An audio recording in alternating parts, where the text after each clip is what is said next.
Sacred refuge in the teaching, again in Vajrayana teaching said, something that again so connected to us and so important to us. Those are known as then with our physical conditions, such as channel, wind, and essence element of the body. These three components in the body are the vital of our body, our really existence. Channel, and wind, and essence element.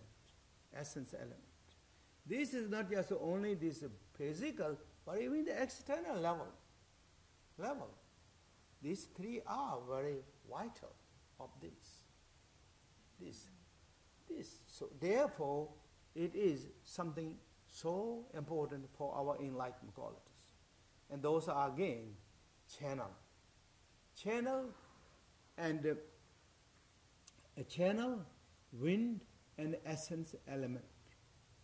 Now, essence element, as we kind of trying to connect it to our external object refuge, these three sacred things. So, the essence element as Buddha, and wind as Dharma, and channels are as Sangha members, Sanghas.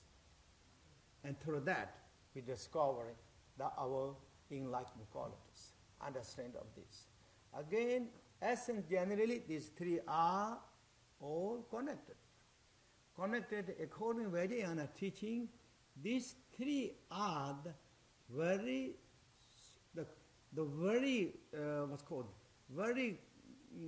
vital and very like essence element of ourself, all the universe. And for that reason, for example, and the body, the channel aspect is like body. Without the channel, nerve systems, there is no body. This channel is the base of these poem formations. That's what we see. These poems. Poems are the reflections of our channel, our nerve systems, which is known as in Vajrayana teaching that you heard many times, the Vajra body. Vajra body that is in visible status. Visible state. It is, according to syllable level, it is Om. Om. About the color level, it is white. White is more visible, more reflecting, because it's something connected with the tones. That's what channel is. Channel is the beginning of these formations.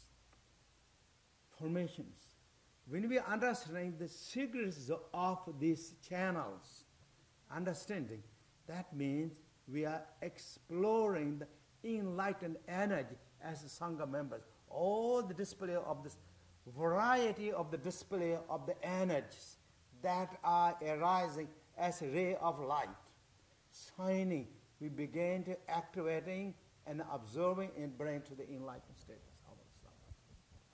And then the second is then the wind. Wind is so again another important components of our existing and as well as external things. Without the wind, nothing will move. Everything will become dead, in a way. Dead. This is the what wind. In the Vajrayana teaching, what is known as this wind energy? Wind is known as the Vajra speech.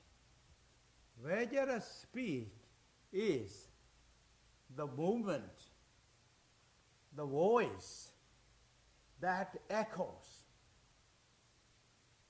that brings the clarity, that brings the understanding to each other, the communication bridge is the wind. And that syllable, what is it called? In Vajrayana teaching, you all know. The R. R is the basic sound, the original sound. That it is. And the color is the red. That is what R. And this is, again, with this understanding of the wind energy, wind qualities, what are we going to master? We're mastering all the understanding of the voice and the speech. This voice and speech, understand, is voice of the wisdoms, voice of loving kindness, voice of compassion, unceasing voice. That's what in the teaching often you heard in Vajrayana teaching, and as well as in the Mahayana teaching. The Sambhogaya is always unceasing teaching, unceasing teachings. There's no stopping. Teaching is continuing. That's what also in what you call here. The music is in the air, right? You have to pull out. That's it. This voice of the wisdom is what is unceasing states. That is known as the wind energy. And then, of course, our breathing, all these things too, is part of the wind. And this is what the Dharma is. Dharma is the message of love, kindness, compassion, restoring the confidence, courage, commitment, and the respect and appreciation to all others, that it brings up that by this voice, this energy, and we use the right ways. That is Dharma. That is the secret object of refuge, of Dharma. Then the next one is what? Known as the essence element of the body. Essence, generally essence. This essence is again, what is Buddha generally? Buddha is a Sanskrit word in which if we translate that into English, I think it's known as awaked one. Awaked.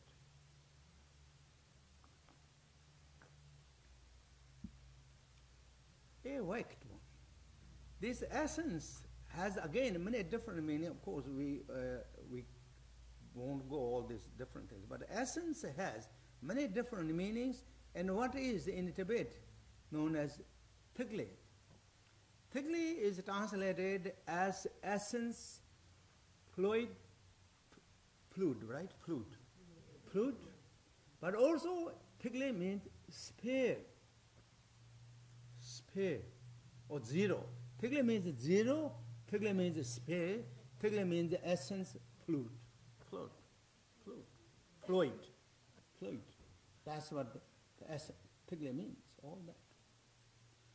But in this case, for example, again, Tigli is something that has connected with quality of the blissfulness and wisdom. Blissfulness and wisdom is the essence, nature of ours. Your nature, my nature. Blissfulness of the emptiness. When blissfulness is, therefore, everyone is in the world, if they have feelings, consciousness, always looking for the blissfulness. Because it's deep down yearning calls. It's their deep calling, because that is nature. It's not something that is unnatural. Blissfulness is natural. But when we must handle that blissfulness, looking for that, and then it becomes the emotions. Then it becomes the hindrance. Therefore, the nature of this spirit, nature of this flu, whatever the level we're talking, The nature is blissfulness of the emptiness. Emptiness means what? Emptiness means wisdom. It's a waking status. It's awaked. So blissfulness is awaked. That is the nature of ours, nature of you, and nature of me. That is Buddha. Awakening blissfulness. Awaked blissfulness. This is our central essence. This is, according in Vajrayana teaching, to activate this nature has many different names. Gurupema Sambhava, Buddha Shakyamuni, Tara, Avalokiteshvara, all the Vajakalaya, Hayagiva, and Kalachakra, and so forth. But that is basic quality, the ultimate nature of what we are. So when we knew that understanding, that Buddha, then all the displays is transcendent everything into that status. When it came or appeared in the syllable, what is called? That you own. The home. That's it, true. Home. That's it. The color of home is what? Always says what? Blue. That's it. That's. And blue is what symbolizes unchanging. And the blue is also deep of the sky. Sky colors. It's not going to change anyways. Never going to, no matter whatever the century changes, the millennium changes, whether it starts changing by the big bangs and not big bangs, and no matter whatever, I think blue sky will remain. I guarantee money back.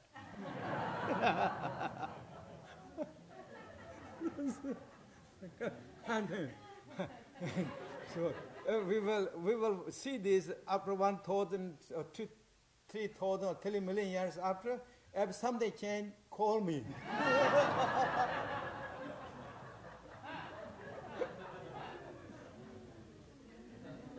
I will give back the pennies, but that time maybe penny will cost more, so you got big. I heard news that there's one penny that you can get over 400,000. You heard that? Yeah, really? Really, one penny. I don't know, you Google search that penny.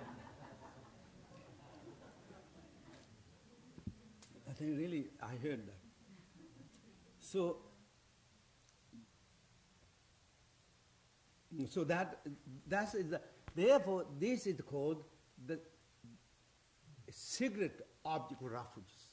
And this is why called secret, because this is something that inherited with us, with ourselves now. We are not talking, I'm not talking, or Buddha is not talking, gracious teacher and Gurupema Sambhava is not talking, something that is not with us. This is tangible things. I mean, this is true. True. We have channel, we have wind, we have essence element. That's why we're breathing. Oh, that's what we like here.